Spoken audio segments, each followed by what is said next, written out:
We met on Coffee Meets Bagel.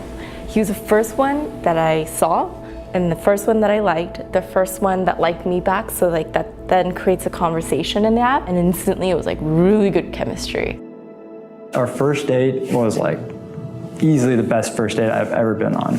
You know, usually it's like super awkward and kind of like you're feeling each other out, but like immediately it was like pretty comfortable, and I felt like I'd been like friends with her for a while just because our personalities kind of clicked. I remember like every piece of it because I remember thinking throughout the date, like, hold up, like how do I not know this person already? Like it felt so organic. I think probably for the first time, like I thought it was like an A+, definitely gonna go in a second one type situation. And the next day, she breaks it off. Like, I have no idea why. So it ended really well, but I went home and I realized in recollecting our date that it was such good chemistry, but when I asked him questions about his faith or about politics and like why he was on the app, he was very obscure. In my industry, in consulting, we travel a lot. So it's kind of a thing where guys will travel to different cities and they'll go on these apps and meet girls like very shallow. And I was so traumatized, and I thought that was what he was doing. He's here in LA for a month. He's just on an app to like mess around, and he's not serious. At least I was able to defend myself, and I had to come up with really good answers real quick. And somehow, God willingly, I was able to salvage the relationship. I broke up with him for really bad reasons. He explained it, and I was like, frick. And then I agreed to the second date. Hey, Miriam. Oh crap, I did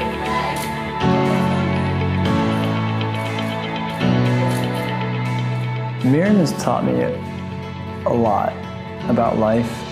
She like taught me how to enjoy like little moments in life where I just need to sit back and relax and, you know, enjoy life. Versus me, it's just always like, I just need to do this. It's always like, you know, A to B. I'm just more goal-oriented. But she kind of teaches me to slow down and appreciate the finer details.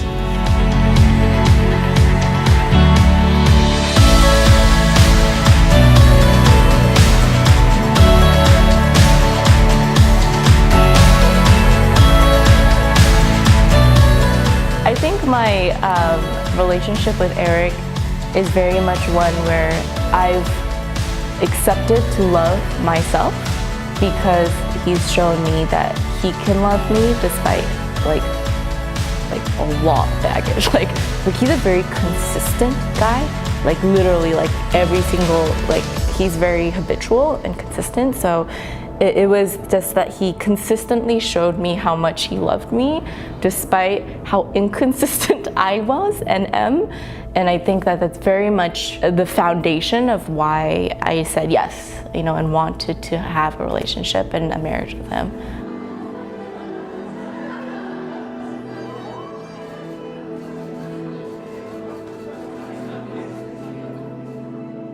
I think for most guys, like a wedding was never in my radar, or even getting married. It was never even like a life goal, really. It was just something that people do. So it was never like an interest of mine until Miriam, and just with how things were going and how I felt when I was with her, you know, she kind of really just changed my world in terms of how I view life and like what I want in life. I, Eric, choose you, Miriam, to be my wife, and I promise before God, our closest family and friends, to be your loving, faithful, and good-looking husband. I promise you, until my very last breath, to fight for life, for joy, and for us. To never take your actions, words, and kindness for granted. I vow to grow with you and not apart. I vow to keep pushing myself and you to be the best we can be. I vow to love you when it's easy and love you more when it's not. I vow to always be open and honest with you, to forgive you as Christ has forgiven me, and to always remind you of the Lord's plans and promises. I promise to tell you you're always pretty and never fat. I promise I'll never let myself go. I promise to let you steal all the blankets when it gets cold. I promise to pick up Pumbaa's poop and let her sleep on the bed, only on the weekends though. And I choose you again and again at the start and end of every single day. No matter the season, no matter the year, and I choose you in 100 lifetimes, in 100 worlds, in any version of reality, I'd find you and I'd choose you. Let's get really old together. Hey, babes. Hey. I don't quite know where to start because there's so much to be thankful for when I think of you and our relationship. You have been so abundantly blessed beyond what we deserve or have earned. And of life's blessings, I count you as my sweetest, most unexpected, and life-fulfilling blessing. Honey, you came into my life like a freaking hurricane. As stubborn as I am, you softened my spirit and taught me how to love. From the very beginning, you yielded your unending and non-judgmental support in my growth, but affirmed me that no matter how slow my progression, how detrimental my digression, and really no matter how broken I may be and feel, that you would be my best friend and my companion to the end. I'm so thankful for your commitment to this relationship. Thanks for being the best hubs, daddy to that pig, and thank you for loving my family even when I find it hard to do it myself. And thank you for bringing me into your prayerful and compassionate family that loves me as their own. My vow to you is so simple. I love you and promise to be as faithful, loving, and kind to you as you have been to me. And I promise to pray for you and strengthen you when you are weak.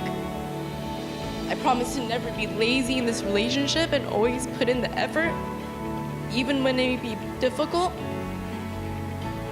I promise to journey through the remainder of our story together. I can't wait to see what else God has in store for us.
She makes me want to be a better person, and I think that's something that hasn't really happened before, and that's something I never really wanted to do.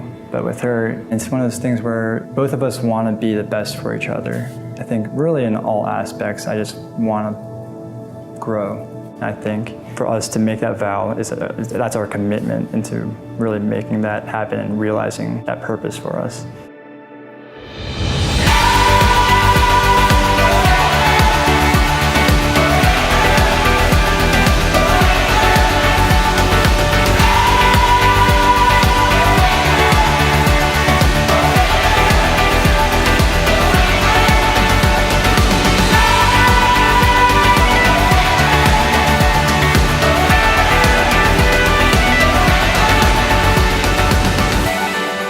I realized that I used to overcomplicate marriage. I used to think it was like this perfect formula, but honestly, I'm just looking forward to hanging out every single day with my best homie. It's my best friend, and that's as simple as it gets for me, I think.